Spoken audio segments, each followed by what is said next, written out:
I consider myself a good husband and father. All my life I have worked for the benefit of the family. But when I faced the betrayal of my wife, my perception of the world was shaken. I did not know which actions would be right, and which, on the contrary, would only make it worse. It was a difficult choice. But I found the strength and courage to admit to myself that my marriage was over, and I need to act. My name is Kevin, and my wife and I were preparing to attend an event celebrating the 10th anniversary of the company where she works. I was looking forward to a pleasant evening with Connie's friends and colleagues. However, the day before the event, Connie suddenly declared she wouldn't go to the party. "My dad is very sick. I need to rush to him in another city," she said, avoiding my gaze. "I'll go with you. It'll probably be hard for you alone," I offered, ready to postpone all plans to support her. "No, Kevin, it will be too hard for you. Believe me, taking care of a sick father is worse than raising children, especially since I don't think he'll be happy to see you. It's better if you stay home, and I'll try to return within 3 days," she insisted, and her determination seemed strange to me. I felt uneasy about this turn of events, but I decided to respect her wishes. On the day of the party, I saw Connie to the door, trying to hide my anxiety. "Call me when you arrive," I said as she was leaving. "Of course, love you." She threw over her shoulder as she left, but her words sounded somewhat mechanical. As soon as the door closed behind her, I knew for certain that Connie had gone to the party to cheat on me with her colleague, Matthew Garcia. Over the last few months, I had noticed changes in her behavior and hints of a connection between her and Matthew. I found a private detective who had been following my wife for several weeks, sending me a new report on his findings every 3 days. I paid him a lot of money, so in addition to the usual photos of my wife dining with her colleague, I had video recordings that clearly showed and heard my wife rolling in bed with Matthew Garcia. What was most hurtful was what she did with him in bed. It felt like they were filming an adult movie. I'm a pretty simple guy, went to college and then worked as a cook, eventually becoming a head chef. Connie and I went to the same school, and I liked her back then, but for some reason, it didn't work out, so I decided to step back from her. However, when we met again later, already in our 20s, passion ignited between us, and we dated for a long time. I was afraid to propose to her because I felt I wasn't ready for it, so I only proposed after 6 years of dating, which caused strained relations with Connie's father. He believed I was deceiving his daughter, making her wasta the best years of her life with me. Nonetheless, this didn't prevent us from getting married and raising our son, Joe, who is now in high school. Throughout our marriage with Connie, I never had a reason not to trust her. She never gave me any cause for concern, and I never felt jealous. However, a turning point occurred that made me anxious. Usually, I would pick Connie up from work and drive her home, but one Thursday morning, when I was supposed to drive her, my car broke down, so Connie had to take a taxi to work. Connie worked as an accountant at a large construction firm. The job was not dusty, especially since the salary was good, and Connie often received bonuses. This allowed us to save money for our dream home, which we had been dreaming about for the last few years. Therefore, whenever I had a day off, I would drive her to and from work to save money and avoid the high cost of taxis. But that day, in the evening, Connie returned home a bit later than usual. I was in the garage at the time and saw the lights of a car approaching, so I immediately went out to see, thinking my wife was returning from work by taxi. But she arrived with a guy and introduced him as her co-worker, Matthew Garcia, who appeared to be 25-30 years old. She got out of the car and thanked him. I approached Matthew Garcia and extended my hand in a sign of respect. "Thanks for driving, Connie. Do we owe you anything?" I asked. "No, not at all. It was no trouble," he said with a smile and drove off in his old Nissan. That evening, I didn't think much of it until a few days later, while I was working, Connie said, "By the way, I forgot to tell you. Matt gave me a ride again today, and I saved on taxi fare. Cool, right?" I didn't like this. Last time, it was an emergency, but now there was no need for Matt to drive Connie home. I didn't say anything to her because I thought it wouldn't happen again. Within a week, Matt had driven my wife home 3 times, and the last straw for me was when I looked out the window in the morning and saw the Nissan parked near our house.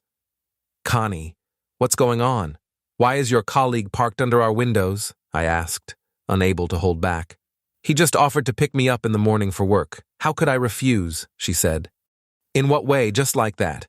You go out right now and tell him that your husband will drive you and that I don't want to see him near our house again," I said in a raised voice, and Connie, without any doubts, grabbed her phone and was about to call someone. "Do you still have his number?" I asked, and she quickly put the phone away and said with guilty eyes that it wouldn't happen again. I watched through the window as she went out and said something to Matt, after which he left. Over the next few weeks, whenever possible, I picked Connie up from work, and when I couldn't, she would take a taxi home. But I couldn't control this as I finished work later. Connie became secretive and quiet, and all these changes occurred after I forbade her from riding with Matt. For my own peace of mind, I hired a private detective who provided me with the first pieces of evidence within 4 days, and my worst fears were confirmed. Weeks went by, and the detective worked every day. I spared no expense, and each time I received more significant evidence. I realized that confronting her directly was pointless, so I waited for the company's 10th anniversary party and arranged for the detective to watch Connie at the party. Our son went to a sleepover at his friend's, and I stayed home alone. I spent an hour preparing for the meeting with my wife, then sat on the couch, turned on a movie, and watched it with a glass of wine to relax. Connie left for the party at 7 in the evening, and the detective called me at 1 in the morning, informing me that my wife had left the event with a colleague for a hotel. The detective also told me that all of my wife's colleagues think she is dating Matthew Garcia, and that the person who brings her, namely me, is her brother. I was shocked by the audacity and the extent of the lies, but I understood that this circus would soon end. The detective sent me electronic files, including photos, video recordings, and audio recordings. He informed me that my wife entered the hotel with her lover, and I realized it was time to implement the plan. I call it a very good acquaintance and said, "You can start working." Within 10 minutes, I sat waiting for a return call. My friend, an excellent programmer, was supposed to call my wife from a fake police number and inform her of a terrible robbery at our house in which her husband was killed, and that she urgently needed to come home to give a statement. I anticipated her reaction when she was caught off guard with such news while being intimate with another man. Finally, my phone rang. "Kevin?" It was intense. She believed it, and I barely kept myself from laughing, he said, and I thanked him. Afterwards, a detective contacted me to inform me that Connie had just run out of the hotel with her lover, buttoning up her blouse on the way. They got into a car and headed to my house. Her lover was not part of my plan, so if he decides to intervene and crosses the threshold of my house, I will have to send him to the emergency room. However, I hoped that wouldn't happen because I didn't want trouble with the police. I sat and watched through the window, waiting to finally see the approaching car. They drove straight into the courtyard. Connie got out first, looking around, apparently expecting to see ambulances and police cars, but the place was empty. She stood there, unsure of what to do, and evidently, her lover realized it was a trap and started coaxing her back into the car. I knew I had to take control of the situation, so I went outside and shouted, "Darling, I've been waiting for you. Come on in. Matt, thanks for bringing my wife. You can leave now," I yelled from the porch, and Connie, with her head down, started walking towards me, clearly feeling guilty. The car quickly started, and Matt disappeared. Coward, I thought to myself. See what kind of guy you've found for yourself.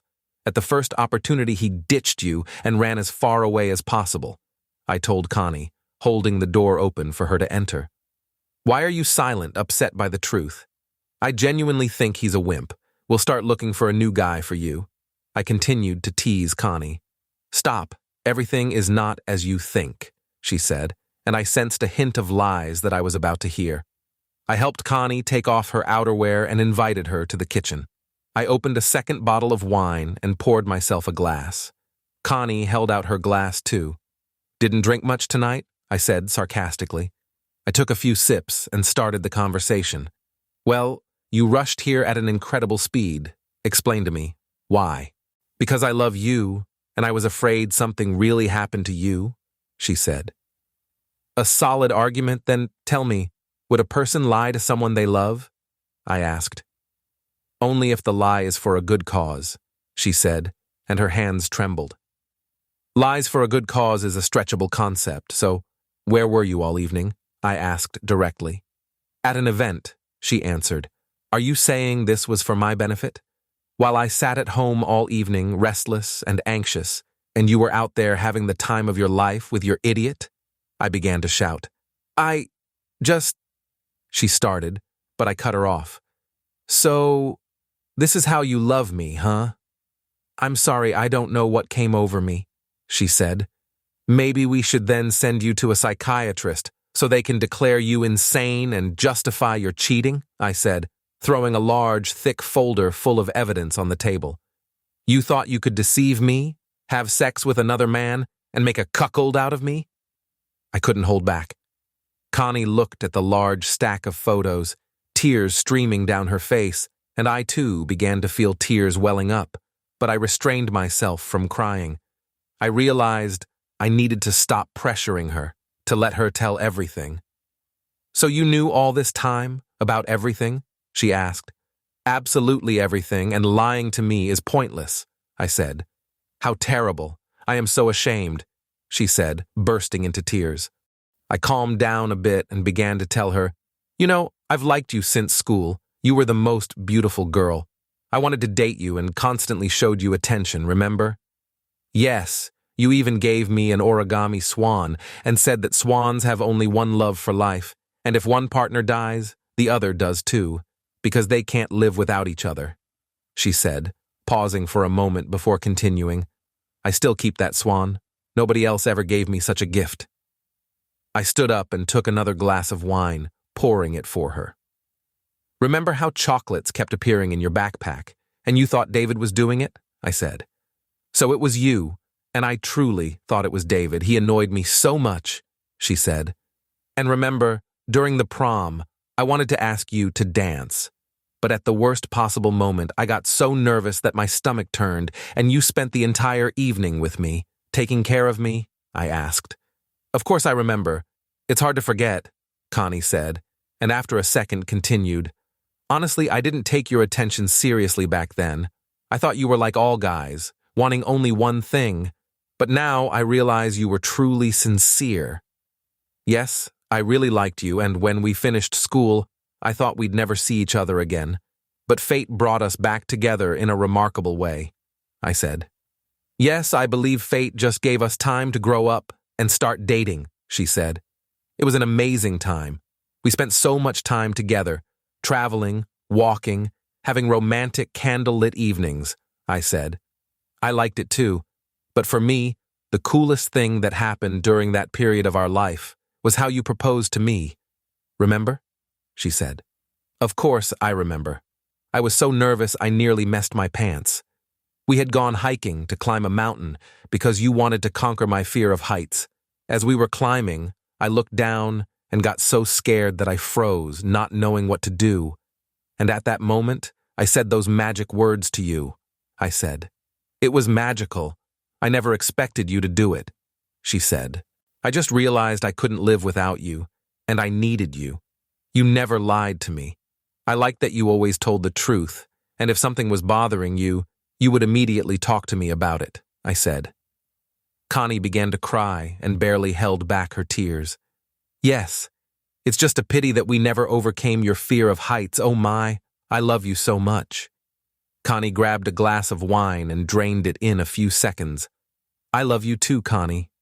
After my words, there was a long pause where we sat silently looking at each other. I saw genuine remorse in Connie's eyes, so I proceeded to the second stage of our conversation.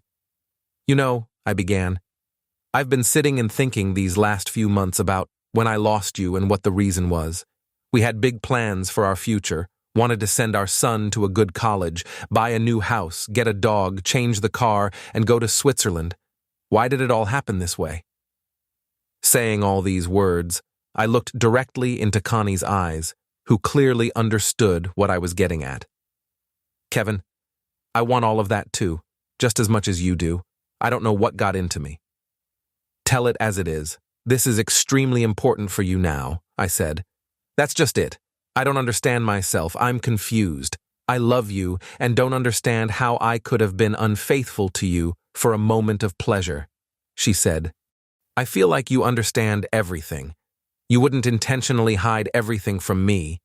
You would have given me at least some minimal signs that you need help. In the end, you could have simply talked to me, but instead, you chose a path of deceit and petty intrigues. You deliberately told me you were staying late at work, while you were actually going to hotels with your colleague. You lied to me about Matt no longer driving you home from work, and the worst part is you made our son lie to his own father. He told me you were coming home by taxi, even though he knew that wasn't the case. I said, catching my breath. For the past few months, I've been living among people who fed me lies daily, and these were my closest people, whom I always trusted and supported when needed. I just can't understand.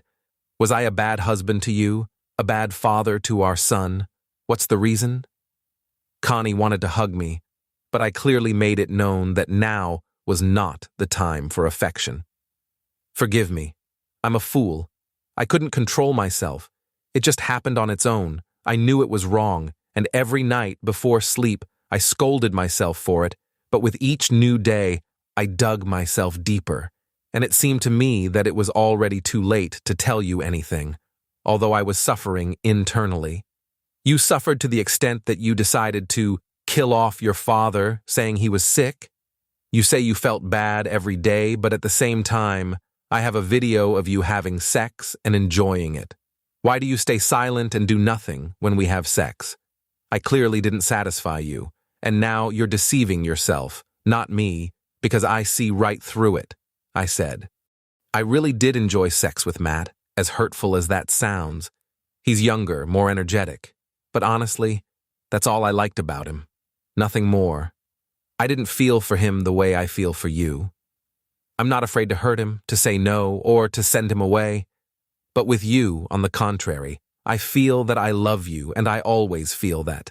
I truly suffer from not being able to keep my marital vows. Because of all our routine, I lost the boundaries of what's permissible and allowed myself to do something I will never be able to forgive myself for.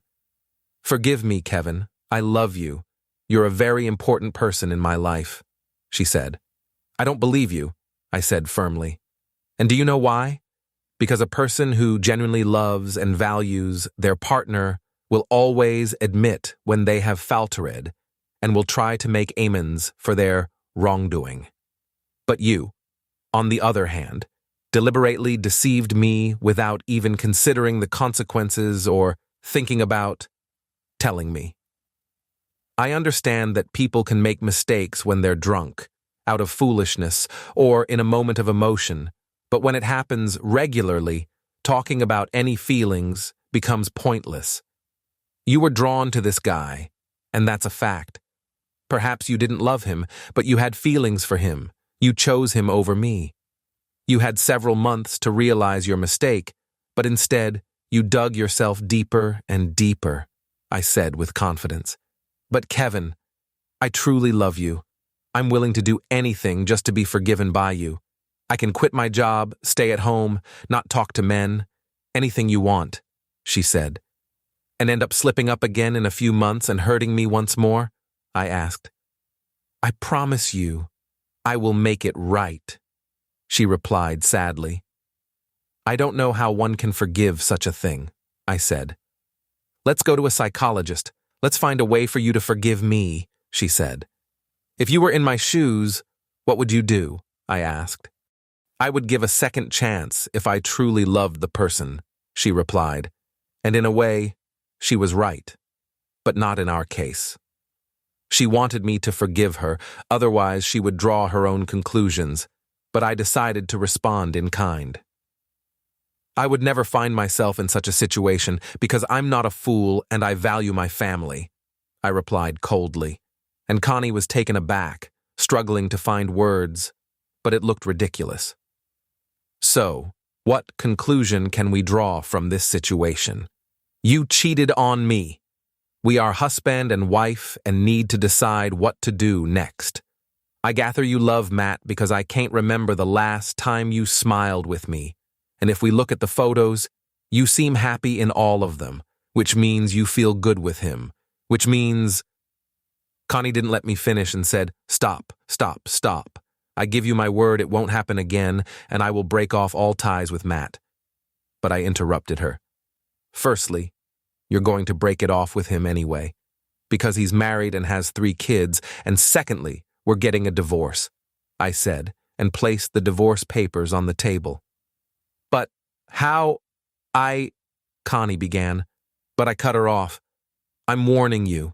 It's better for you to sign them right now. Otherwise, I will file a lawsuit and provide all the evidence of your infidelity and the recording of our conversation today where you openly admit to everything. It's better for you, because despite everything, I still love you and don't want you to face problems. But, Kevin, I thought everything could be fixed, she said. When I put the ring on your finger, I also thought I was marrying an honest and faithful woman. But alas, I was mistaken. So I went to pack my things, and you signed the documents. I finished speaking and walked into the room, locked the door, and sat on the bed, starting to cry. It was hard for me to come to terms with the fact that the marriage I had put so much effort into had collapsed in an instant. I still loved Connie, but I understood that we had no future because I could not forgive her, which made it even more painful. I sat in the room for about half an hour. Connie knocked on the door a few times, but I didn't open it. When I calmed down, I first washed my face in the bathroom, then went out to Connie, who handed me the signed documents. She was also in tears. I hugged her and thanked her for the happy years of my life. She didn't want to let me go, and that made it even more painful. I called a taxi and went to a hotel for the time being. I drank almost every day, even at work. It was hard for me to cope with the loss. My son wanted to contact me and meet a couple of times, but I wasn't in the mood.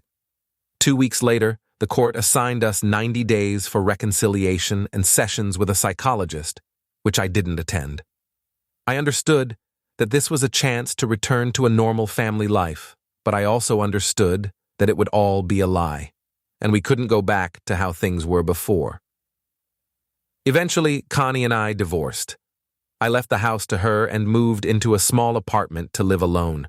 I continued to work and visited my son and saw Connie every week. More than half a year passed during this time. Connie completely broke off her relationship with Matthew Garcia and confessed to his wife about what she had with her husband, providing the evidence my detective had found. I was glad when I heard this news because the cheater was punished, and his wife divorced him, and now Matthew was in a not-so-good situation. I continue to visit my son and Connie. I miss them very much. I can't start new relationships, as all women seem foreign and uninteresting to me. I continue to miss Connie. She also hasn't started any new relationships. She quit her job and found something simpler. We often call each other just to talk about how our day went. I feel that I still love her, but I have a fear that she will hurt me again. That's the end of the story. Write your opinion in the comments about this story. It will be interesting for us to read it. Also, do not forget to like and subscribe to our channel so as not to miss new, equally interesting and exciting stories. Good luck!